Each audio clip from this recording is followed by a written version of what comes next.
심장 이상으로 쓰러졌던 에릭센이 다시 뛰는 모습을 좀 볼 수 있을까요? 많은 분들이 그랬으면 좋겠다. 응원도 좀 많이 하고 계시는데 에릭센도 열심히 개인 훈련을 좀 하면서 복귀를 좀 타진하고 있다고 합니다. 그 기억이 좀 선명하잖아요. 벌써 한 반년 됐네요. 지난해 6월에 유로 대회 이제 도중에 그 덴마크하고 핀란드 경기였는데 에릭센 선수가 볼을 막 차다가 그냥 갑자기 저쪽에서 탁 쓰러졌잖아요. 그래서 동료들도 정말 엄청나게 놀래고 관중들 또 TV로 지켜봤던 분들도 와 너무 걱정들 많이 하셨는데 정말 다행히 회복을 해가지고 지금 열심히 선수로 다시 뛰는 거를 대비해서 지금 몸을 만들고 있다고 합니다. 근데 이제 이탈리아 무대에서는 계속 뛸 수가 없었어요.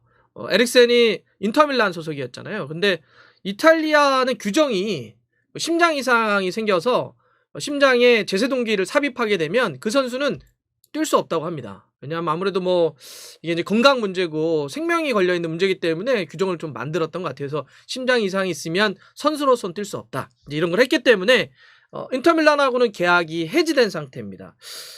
그 상태에서 이제 에릭센이 어떤 판단을 할까 했는데 에릭센은 현역을 은퇴하기보다는 나 계속 뛰고 싶다. 나이도 이제 92년생입니다. 29살이기 때문에 만으로 충분히 뛸 수 있는 그런 나이죠. 지금 나 체력에는 문제 없고 건강에도 문제가 없다. 나 뛸 수 있다. 이제 이런 뜻을 좀 밝히고 있다고 합니다. 일단 자기 의지 있고 몸만 괜찮다고 한다면 뭐 원하는 팀에서는 이제 계약이 해지됐기 때문에 이적료가 발생하지 않는 자유계약 선수거든요. 또 그런 메리트도 있죠. 뭐 물론 건강상 이런 문제는 꼼꼼히 따져보긴 하겠지만 그런 상태에서 지금 프리미어리그 쪽하고 상당히 많이 물려 있거든요. 그래서 와 프리미어리그 간다면 어디를 갈까? 지금 몇몇 팀들의 이름이 계속 좀 나오고 있습니다. 일단 에릭센 본인이 최근에 인터뷰한 걸 좀 들어보면 확실히 몸과 마음의 상태가 좀 준비되어 있는 것 같긴 해요. 이렇게 인터뷰를 했더라고요. 필드로 돌아오는 게 꿈이다. 내 목표는 카타르 월드컵에 뛰는 것이다. 체력에 문제 없다. 카타르 월드컵이 올해 이제 11월인가요? 개막을 하니까 그런데 이 월드컵에 뛰고 싶다라고 하는 걸 이야기를 하는 거 봐서는 확실히 준비는 좀 되고 있는 것 같아요. 물론 계속해서 좀 조심을 해야 되겠지만 또 에릭센의 에이전트인 마틴 슈츠 같은 경우는 이렇게 얘기를 했습니다. 그러니까 잉글랜드 쪽으로 복귀하는 걸 약간 좀 무게를 둔 인터뷰였는데 잉글랜드에서 다시 뛰는 건 에릭센과 그의 가족에겐 집으로 돌아오는 것과 마찬가지다. 이런 얘기를 하면서 만약 에릭센이 선수로 다시 돌아온다면 그 무대가 잉글랜드였으면 좋겠다라고 하는 선호에 대한 걸 좀 밝힌 거죠. 아무래도 뭐 아약스에서 뛰다가 잉글랜드로 와서 토트넘에서만 7시즌을 뛰었었고 정점을 찍었었잖아요. 워낙 잘했던 기억을 갖고 있기 때문에 잉글랜드 무대에 다시 돌아오는 걸 지금 이야기를 하는 것 같습니다. 그런 상태에서 잉글랜드의 미러지에서 에릭센이 잉글랜드로 온다면 갈 수 있는 그런 가능성이 있는 5개 팀에 대해서 이번에 이야기를 해서 그걸 정리해서 좀 말씀드릴게요. 가장 먼저는 뭐 꾸준히 이야기가 좀 나오고 있는데 토트넘으로 다시 돌아가는 것에 대한 이야기입니다. 그거는 뭐 아무래도 오랫동안 에릭센이 토트넘에서 뛰었잖아요. 익숙하죠. 아까 말씀드렸던 것처럼 7시즌을 토트넘에서 뛰었고 뛰면서 유럽 챔피언스리그 결승전 그리고 포체티노 감독이 있을 때 정말 데스크라인 잘 나갈 때인데 프리미어리그 2위 준우승까지 했었죠. 또 그런데다가 현재 토트넘 감독인 콘테 감독하고는 인터밀란 감독 있을 때 선수와 감독으로 또 인연도 있고 또 그리고 이제 토트넘이 그 위치에 선수가 좀 필요하잖아요. 운돈벨레 알리 이렇게 되면서 공격을 좀 풀어줄 수 있는 플레이메이커, 공격형 미드필더, 이선 자원 이렇게 필요하기 때문에 이러면은 에릭센이 뭐 여러 가지로 딱 맞는 거 아니야? 이런 얘기도 나오고 있는데 그런데 모르겠어요. 저는 가능성이 그렇게 높지는 않을 것 같아요. 제 개인적인 생각은. 일단은 지금 여러 가지 기사를 좀 보더라도 콘테 감독이 최우선적으로 원하는 포지션과 타겟은 아닌 것 같아요. 에릭센이. 예. 좀 다른 쪽 좀 보강이 지지부진하잖아요. 그런 상태에서 좀 더 절박하게 원하는 것은 에릭센은 아닌 것 같고요. 일단 약간 최우선 순위에서 밀려나 있는 것 같고 또 이제 결정적으로 키를 쥐고 있는 사람은 레비 회장이잖아요. 근데 레비 회장하고 에릭센이 토트넘 떠날 때 워낙 뭐 엄청나게 서로가 마상이 있고 막 갈등이 폭발하고 막 이래가지고 그런 것도 있는데다가 또 뭐 그런 건 어떻게 정도 이렇게 좀 누른다고 하더라도 레비 회장은 항상 선수를 영입을 할 때 다음에 이 선수를 내보낼 때 또 돈 들어오는 것까지 주판을 튕기는 사람이어서 에릭센의 지금 건강 상태라든지 나이 같은 걸 고려했을 땐 지금 물론 이적료가 안다고 하더라도 주급은 어느 정도 줘야 되는데 이런 거 어떻게 다 계산을 하면서 할까요? 전 모르겠습니다. 그렇게 가능성이 높진 않을 것 같다 이런 느낌이고. 자, 두 번째 팀은 이제 그 뉴캐슬입니다. 뉴캐슬도 좀 많이 급하죠. 518조라고 하는 어마어마한 이 재산을 갖고 있는 사우디아라비아의 자본이 뉴캐슬을 인수했는데 여전히 강등권에서 벗어나지 못하고 있습니다. 뭐 그는 겨울 이적 시장 전까지는 선수 보강이 안 되기 때문에 어쩔 수 없었죠. 19위에 지금 쳐져 있는데 그래서 이번 겨울에 선수 영입을 좀 하고 있습니다. 공격수 크리스 우드 장신 스트라이커 데려왔고요. 그다음에 오른쪽 풀백 트리피어도 좀 데려왔습니다. 그런데 여전히 뉴캐슬은 이대로 가면 좀 위험하다 이런 얘기들이 있죠. 특히 좀 프리미어리그 승리만 따지면 딱 올 시즌 1승밖에 없습니다. 좀 심하죠.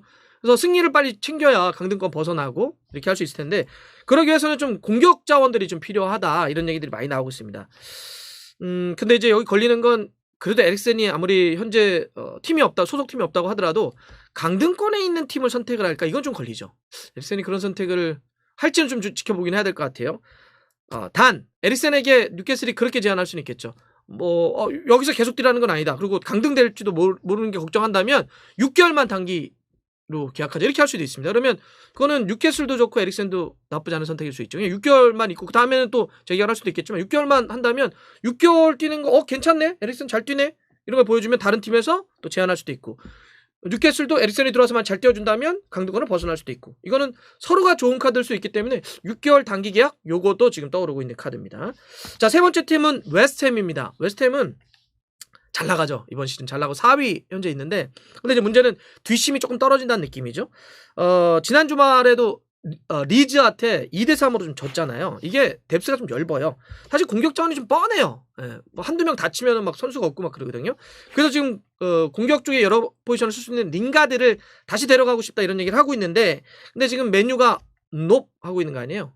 특히나 웨스트햄에게는. 왜냐하면 맨유 입장에서는 지금 4위를 놓고 경쟁을 해야 되는 팀이기 때문에 여기에 링가드를 준다고 우리가 못 써도 니네는 줄 수 없어 이런 게 좀 있다라고 해요. 안 팔려고 한다라고 하기 때문에 그러면 웨스트햄은 뎁스가 얇고 그 자리에 선수가 좀 필요하니까 그러면 링가드 안 돼? 자 그러면 에릭센으로 선회할 수 있다는 거죠. 자 그런 의미로 이제 웨스트햄 연결되고 있고요. 네 번째 팀은 레스터입니다. 레스터는 조금 지금 위기 상황이죠. 순위도 10위로 좀 쳐져 있는데 굉장히 많은 선수들이 못 뛰어요. 부상이라든지 대표팀 차출 문제들이 좀 있는데 제이미 바디, 조니 에반스, 히카르도 페레이라, 웨슬리 포파나 선수가 장기 부상으로 뭐 공격 수비 다 빠져 있고 그다음에 맨디, 이에나초, 아마티, 은디디는 아프리카 네이션스컵에 좀 빠져 있습니다. 지금 뭐 그렇지 않아도 레스터가 그렇게 뎁스가 두꺼운 게 아닌데 많이 빠져 있다 보니까 야 이거 좀 끌어올려야 된다. 그러면 선수 보강이 좀 필요하다 이런 상황이잖아요. 지난 시즌 5위를 차지했고 그전에도 5위였는데 지금 순위가 좀 쳐져 있으니까 그래도 이제 경기 수가 다른 경쟁하고 있는 팀들에 비해서는 2경기 정도가 좀 적어요. 충분히 반전을 지금 이번 겨울 영입을 통해서 좀 노려볼 수 있겠는데 브랜든 로저스 감독이 좋아해요. 에릭센을. 인터밀란 있을 때도 임대로 한번 올래? 이런 얘기를 했었거든요. 레스터로. 그럼 로저스 감독과의 인연이라든지 이런 놓고 봤을 때는 가능하다. 그리고 거기 제임스 매디슨이 있는데 항상 뭐 이적설이 연결되는 선수라서 혹시 급작스럽게 빠져나간다면 그 뒤를 받칠 수 있는 자원이기도 하지 않냐 이런 의미로 레스터도 연결되고 있습니다.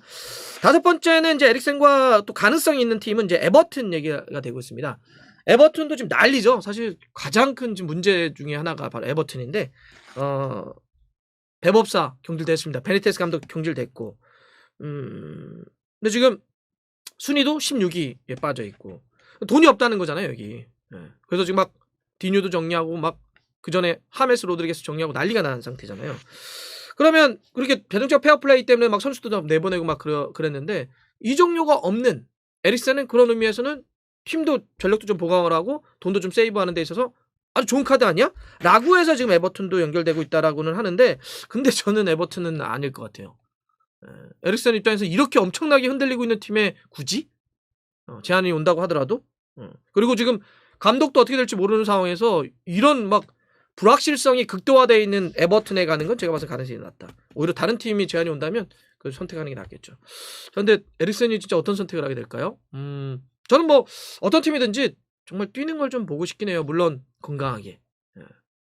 우리가 축구가 다양한 여러 가지 메시지를 우리에게 주지만 이렇게 정말 누구나 다 힘들고 걱정하는 이런 상황을 이겨내고 다시 도전해서 뭔가 성취를 이룰 때 혹은 그 도전 자체를 바라보면서 우리는 또 하나의 대리만족이라는 희열을 느끼게 되잖아요. 에릭센이 그런 모습을 꼭 보여줬으면 좋겠습니다.